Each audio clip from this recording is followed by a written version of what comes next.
Bom, um outro lado que eu queria falar também com vocês seria assim, a dinâmica da casa, sabe o dia a dia, assim, né? Porque também tudo isso muda. Então, vocês que são, né, que se conheceram já mais velhos, na maturidade, cada um tinha a sua história, né? E aí vocês juntaram, né, As escovas de dente. as histórias de vocês, e agora vocês têm, além de uma casa em comum, enfim, alguns têm um pet, que eu sei que você tem gato. 2 gatos. Você tem dois, eu achei que era um só. 2 gatinhos.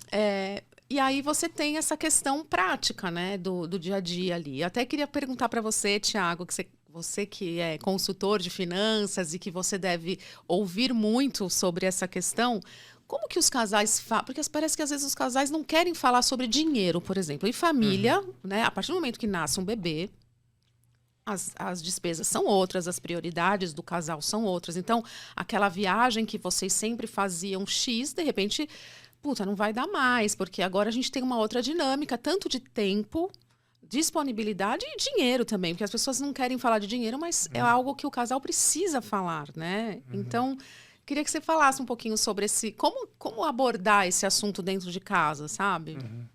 É impressionante como é que a gente evita falar do que é mais importante.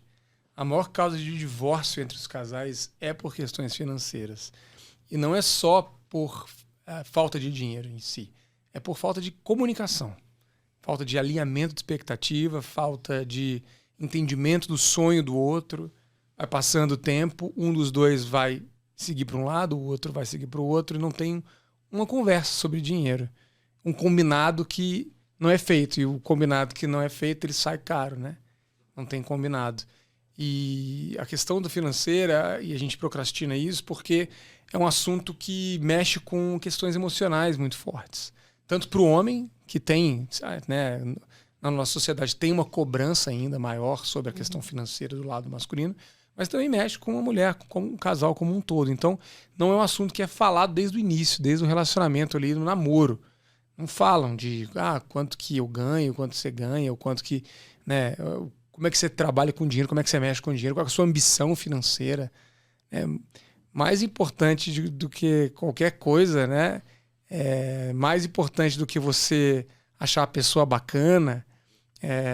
Acho que o amor ele é muito importante, é claro, ele é essencial, mas se você não tem um alinhamento de expectativa, você vai estar num relacionamento que já está nascendo para lados opostos. Então, falar desse assunto tem que ser algo natural e tem que ter os combinados, não tem uma regra.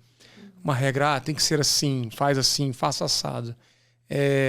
Acho que cada um vai descobrir justamente essa regra se começar a se comunicar. Porque se eu sei que a minha cônjuge, né, tem uma renda X e a minha renda é diferente dela, a gente vai saber como a gente vai manejar aquilo, né? Tem que ser algo equilibrado. Tem vários formatos e o que eu não vejo é as pessoas falando disso e deixando por baixo do tapete. A gente já fala isso desde o início, acho que por conta também de eu trabalhar com isso, a gente fala e tem os nossos combinados que vão mudando com o tempo também. Isso. Não Exato. são combinados que são os mesmos desde sempre. Com a filha é diferente, a gente tem outros gastos, outras coisas, outros planos também, né, para o futuro. Então isso a gente vai se acertando e também, assim, aquela história de... não tem a gente não é tão rigoroso assim, né? Um pouco de casa de ferreiro, espeto de pau. Não. Deixa eu falar um negócio. Tem umas coisas que acabam Claro. que a gente tem também que definir. E tomar decisão não é tão simples. Acho né? que o que a gente mais faz na vida, assim, e ainda bem, é tomar decisões. 35 mil por dia. Olha, esse dado é importante. 35 mil por dia. Foi um estudo feito pelo psicólogo Barry Schwartz. Está no livro Paradoxo da Escolha. 35 mil decisões. Como é que você vai escolher bem? Se conhecendo bem. Se você não atualiza a sua identidade, você está tomando decisões hoje com as suas características de ontem. Eu estou querendo levar uma vida com o Tiago casada como a gente era solteiro. Não dá. Entende? Então essas decisões são muito importantes. E essa atualização de identidade é algo que você... Muito, muito legal esse termo que você usou, enfim, que eu não tinha ainda ouvido falar desta maneira. Mas é importante para o resto da vida, né? Porque você vai passando atualização de identidade quando você está mais velho, ou porque você vai ter algumas coisas que você não vai mais poder fazer por uma questão até de física, ou por uma questão que naquele momento não é mais possível, né? Enfim, é muito importante, né? Que número você calça? 37. Você já calçou 35, né? Já calcei 36. Já. 35, 36, 34. Sim. Se eu te der agora um sapato 35, serve? Não. Se você ficar encolhendo, apertando o pé para entrar, ele pode até ser que entre, mas não vai ser legal.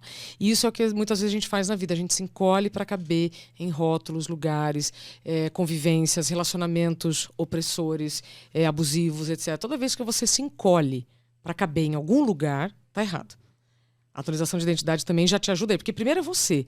Antes a gente está falando aqui de filho, tal, família, mas primeiro é você. E essa atualização de identidade, ela é tão importante. Primeiro é você com você, depois você com o entorno. E às vezes eu falo pro Thiago, assim, Thiago, atualiza a identidade aí, eu já não faço mais isso. Comportamentos que eu sempre tive, que agora eu não tenho mais. E só para fechar, que eu já passo a palavra para vocês, nasce um filho, tem que nascer... Gente, não é publi, tá? Hashtag não é publi. Nasce um filho, tem que nascer um Splitwise, que é um aplicativo que você vai colocando as contas e aí vai dividindo. E aí, então, por exemplo, finaliza o mês, você vê quem gastou mais, quem gastou menos, e aí pagou um outro, acabou. Tchau. Acerta as contas. Ótimo. Nasce um bebê, tem que nascer um Splitwise, tá, gente? Nem sei se você paga. Acho que esse aplicativo não é pago, não é gratuito.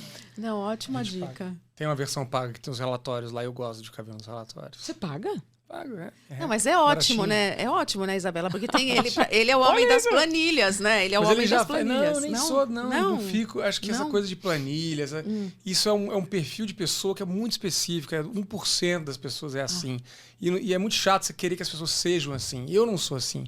Acho que é muito simples essa questão financeira. É você, primeiro, gastar menos do que você ganha, né?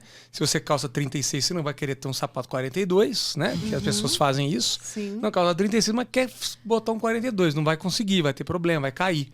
Você tem que ter uma renda, tem que olhar para sua renda, entender qual que ela é, não gastar, né, mais do que você ganha.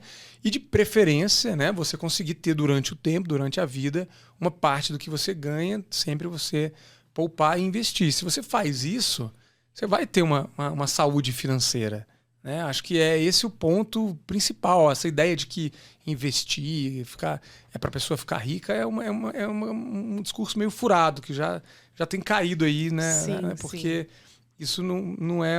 Talvez dê like, né? Talvez isso dê engajamento na internet, mas quem já entrou viu que não é por aí.